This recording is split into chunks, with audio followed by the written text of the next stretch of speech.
আপনি লেগে যাবেন না, একটুখানি ও ভাই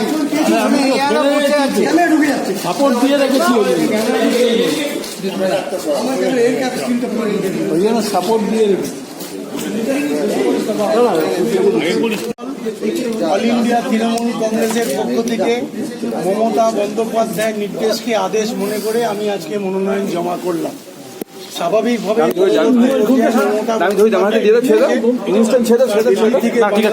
যে ধরনের কাজকর্মে তিনি আমাকে পাঠাবেন আমি সেই কাজ অত্যন্ত সংযতভাবে